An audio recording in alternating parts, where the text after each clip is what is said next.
السلام عليكم حبايبي، عاملين ايه؟ يا رب تكونوا بخير. كلنا بنحب الكبده، بس في ناس كتير بتقرف من الزفاره بتاعه الكبده. تعالوا بقى النهارده جبت لكم وصفه تحفه جدا، جربوها هتعجبكم. حطي بقى لبن على الكبده ومش هتندمي، بجد مش هتندمي. لايك وشير بقى للفيديو علشان خاطر الفيديو جامد جدا وهيعجبكم، وكملوا الفيديو للاخر. عايزه اقولك بقى هتعملي شويه كبده واحلى عشاء بقى في سندوتشات فينو كده وعليهم عصره ليمون، في حته تانية خالص. عملت الكبدة بقى بالطريقة دي وبجد انبهرت جدا. ما كنتش متخيلة بجد ان طعمها هيطلع كده. الوصفة طلعت حلوة جدا وتستاهل التجربة.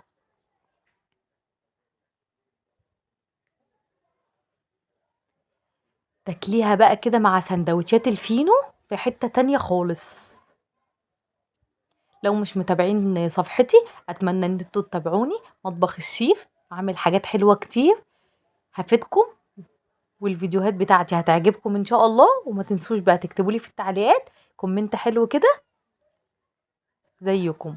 طبعا معايا نص كيلو كبدة بلدي، كنت جايباها بقى من ايام العيد وحطها في التلاجة.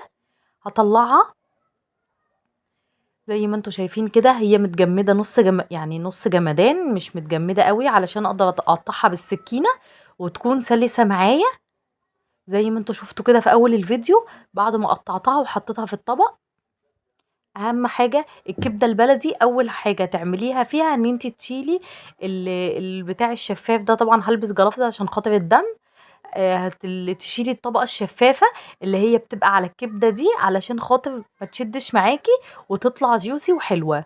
ولما تتبليها التتبيلة اللي انا هقولك عليها دي، هتاكلي احلى كبدة كلتيها في حياتك، وريحتها هتبقى جايبة اخر الشارع. بصوا انا شلت من عليها قبل ما احطها طبعا في الفريزر. لما جبتها كنت شايلة من عليها الكيس اللي هو الشفاف ده. وطبعا هقطعها وهقلع طبعا الجلافزات وكل الحاجات دي، بس معلش الحتة دي ما اتصورتش. بس انا قطعتها شرايح زي ما انتوا شايفين كده، شرايح رفيعه وحلوه.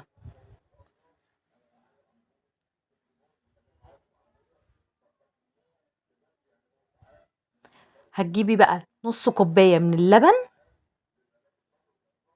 وتحطيها على الكبده وتسيبيها لمدة 10 دقايق، من 10 دقايق لربع ساعة. هتنزل بقى كل كمية الزفارة اللي فيها، ومش هيبقى فيها زفارة تماما. وجربي الوصفة وعلى ضمانتي وهتعجبك جدا ان شاء الله. حتى تجربيها في ربع كيلو كبدة علشان خاطر يعني ايه، انت هتحبيها صدقيني هتحبيها.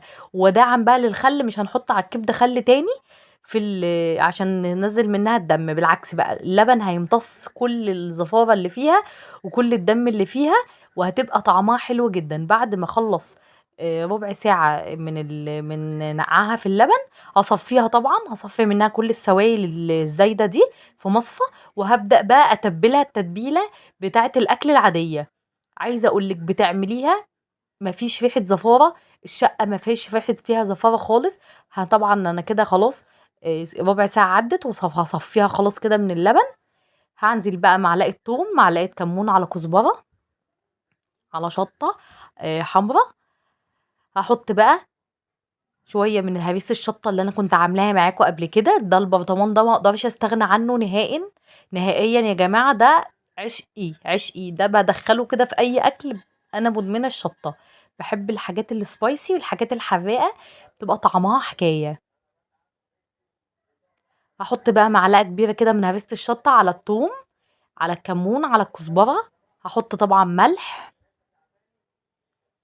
هحط عصير ليمونة.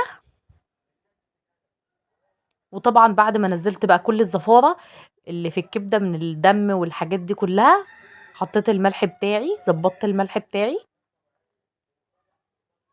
التتبيلة بقى الجميلة دي هنزل بيها على الكبدة واقلبها بقى فيها كده. وبعديها طبعا هقليها في الطاسة عادي جدا، بس طبعا مش هيبقى فيها ريحة زفارة خالص. عايزة اقولك سندوتشات الكبدة دي اتنسفت. احنا طبعا اكلنا الكبدة سندوتشات زي ما وريتكم في اول الفيديو.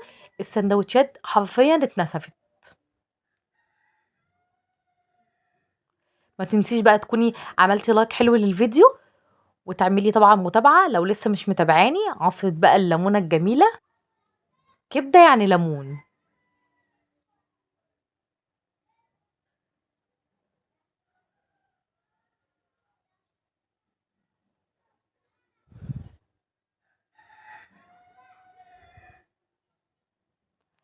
اهو هحط بقى معلقه بصوا الكبده بقى بعد ما صفيتها من الدم ما فيهاش اي حاجه خالص. حطيت بقى معلقه التتبيله اللي انا تبلتها معاكم، وحطيت بقى الكبده، وهقلي بقى في الطاسه، واحط لها بقى الفلفل الالوان بتاعها، واظبط الدنيا، واحمر بطاطس علشان خاطر ناكل كده بقى. نفسي بقى مفتوحة، وأجواء العيد وكل فيديوهات العيد إن شاء الله هنزل لكم كل حاجة عملتها في العيد. معلش أنا ما نزلتلكوش أي حاجة في أيام العيد، كنت تعبانة، وكمان كان عندي مشكلة في النت بتاعي، النت بتاع البيت الأرضي كان فيه مشكلة. عايزة أقولك هتشم ريحة الكبدة من آخر الشارع، ريحتها ملهاش حل، تحفة جدا.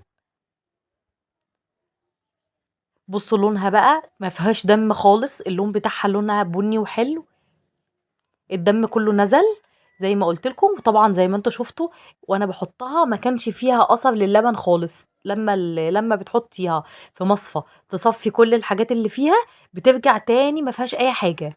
يعني مجرد ان انت بتحطي نص كوبايه اللبن دي يمتص الزفاره بتاعه الكبده، مش اكتر من كده، لكن هي بيفضل محافظه على لونها الطبيعي.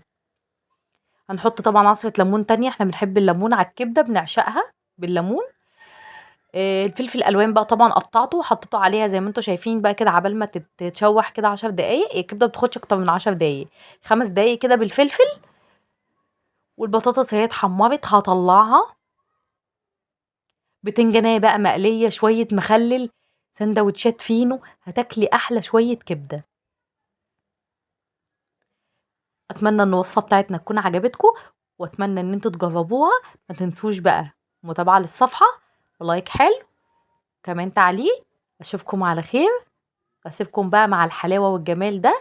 دمتم في حفظ الله. باي باي.